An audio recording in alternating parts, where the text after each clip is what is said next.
Սոֆի Դևոյանը ամուսնությունից հետո էլ շարունակում է պարբերաբար նոր հրապարակումներով հանդես գալ սոցիալական հարթակներում, ինչպես վերջերս նա նշել էր Մանե Գրիգորյանի հենց այնպես հաղորդման ընթացքում, ամուսնությունից հետո իր կյանքում գլոբալ փոփոխություններ չեն եղել, քանի որ իր և ընտանիքի մյուս անդամների աշխատանքը համատեղ է և չի հասցրել զգալ նրանց բացակայությունը։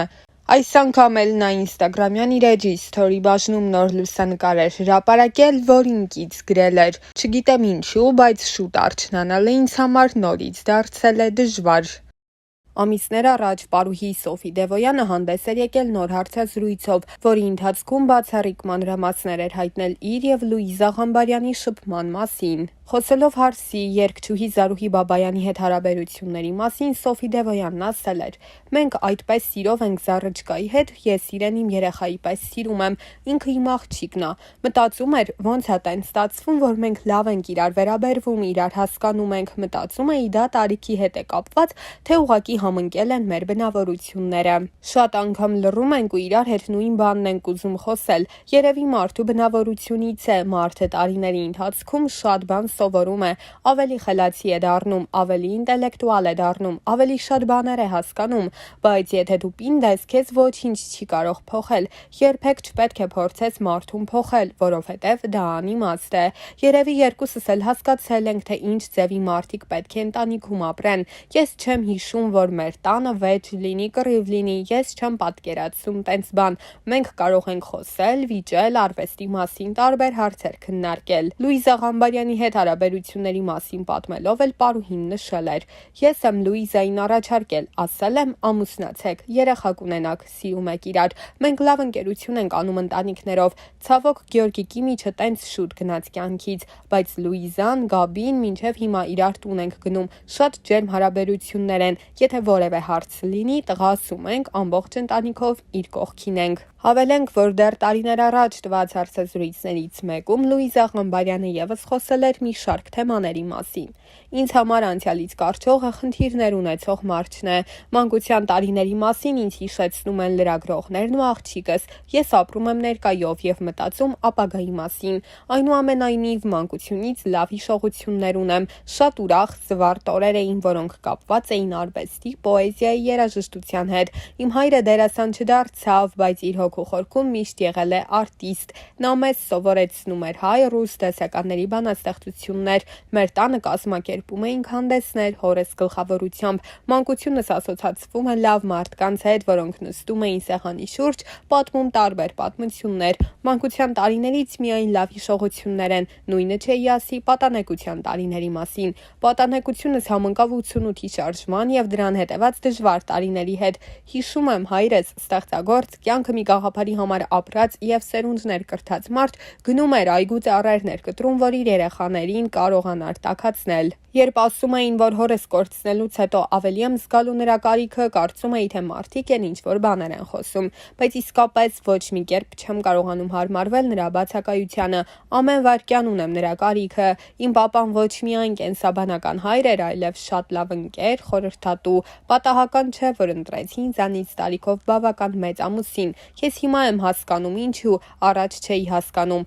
Հայրս ինձ համար իսկապես իդեալ է եղել։ Ինչ վերաբերում է խորհրդին, միշտ ասում էր, որ ես միայն մեկ թերություն ունեմ՝ անզուսպ եմ։ Անզուսպ իմ ցանկություններում, իմ բառերի, էմոցիաների մեջ։ Ասում էր՝ աշխատիր քո զսպվածության վրա, եղիր ավելի կառավարելի, ավելի զուսպ և համբերատար։ Սա մեղի պես տպավորվել է մեջս։ Չեմ սիրում մենակություն։ Տարիներ առաջ ձգտում էի մենակության, հիմա ոչ, բայց չեմ էլ սիրում շատ ակտիվ, մարդաշատ միջավայր։ Չունեմ շատ ընկերներ, որովհետև առաջ շատ ունեի։ Կյանքը մաղեց նրանց։ Նրանք գուցե շատ լավ մարդ են։ Գուցե ես եմ սխալվել, որ ընկերությունը չշարունակվեց։ Կյանքի դասեր հանգեցրին նրան, որ ես հիմա ունեմ քիչ, բայց իսկական ընկերներ։ Ժամանակի ազդեցությունը շատ մեծ է թե կնոջ, թե տղամարդու ինքնադրսևորման վրա, բայց մեծ հաշվով կարծում եմ, որ մարդը ինքն է որոշում իր ճակատագիրը, նաև թե ինչպես պետք է հասնի ձգտումներին։ Մի լավ խոսք կա՝ ուզում ես լինել երջանիկ, եղիր, թե ինչպես ես հասնում դրան քո գործն է եւ քո որոշումը։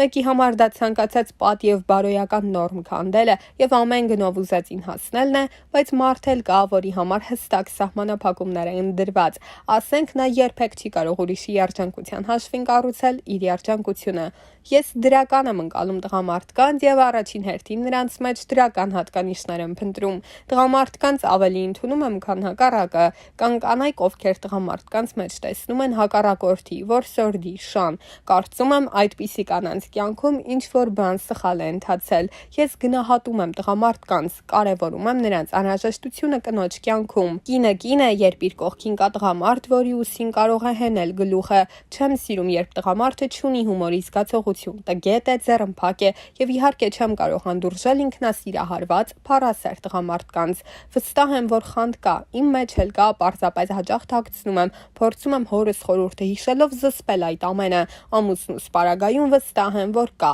եթե ոչ ավելի շատ, քան ինձանում, որովհետեւ շփվում եմ տարբեր տարիքի եւ տարբեր արտաքին ունեցող մարդկանց հետ, բայց մենք դրան տեղի չենք տալիս։ 1000-ից մեկ երբ զգում եմ, որ մեր կյանքը մի քիչ անհետաքրքիր է դառնում, խանդի թեման արհեստականորեն բարձրացնում եմ, ընդհանրապես այդքանը։ Նվերի ամենան չի լինում, ինձ համար շատ արժեքավոր են օրինակ հայրիկից նվիրած ականջողերը ինստիտուտ ընդունվելու առթիվ, առանձնահատուկ թանկ է առաջին ուսուցչուհուց նվիրած բացիկը, որտեղ նա մարգարեական մոտիվներով գրել է, թե ինչպիսին է պատկերացնում իմ ապագան եւ նշել է, որ իմ տեղը բեմն է։ Ինձ համար ճակատագրի ամենամեծ նվերն ընտանիքս է, բազմաթիվ արժեքավոր նվերներ ունեմ երկրպագուներիս կողմից ստացված, այնպես որ դրանք շատ են։ Մարդիկ ում կյանքում ամբողջ պարտական եմ, ծնողներս են, հենց նրանց շնորհիվ է, որ ես այսօր այնպիսին եմ, ինչպիսին կամ իմ բոլոր առավելությունների համար ծնողներիս եմ պարտական, որպեսզի լինել երջանիկ հարկավոր է պարզապես սիրել երջանկությունը եւ ուզենալ երջանիկ լինել։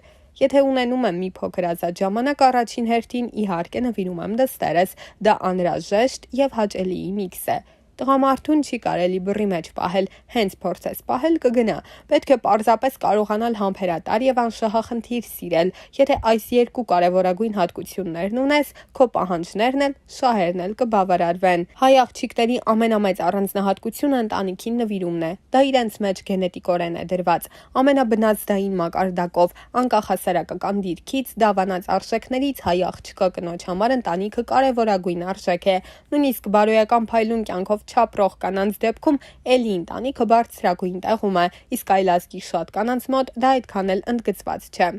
Մանկուց ցանկացել եմ բազմազավակ ընտանիք ունենալ, բայց դա այն երազանքը չէ, որին ափսոսանքով եմ նայում։ Աստծուն փառք եմ տալիս եւ գոհանում եմ իմ ընտանիքի համար, այնպես որ նման երազանք երևի թե չկա։ Իմ կյանքի ամենադժվար պահերին ապավինում եմ Աստվածաշնչին, այնինչ մեզ չի սպանում, ավելի է ամրացնում։ Այն փորձությունը, որին հանդիպելով ձեզ թվում է, թե աշխարհի վերջն է, իրականում Աստված ուղարկել է ձեզ փորձելու համար։ Եթե ապավինեք Տիրոջը, նույնիսկ ամենածանր իրավիճակը կարող եք նրա շնորհիվ հարթել։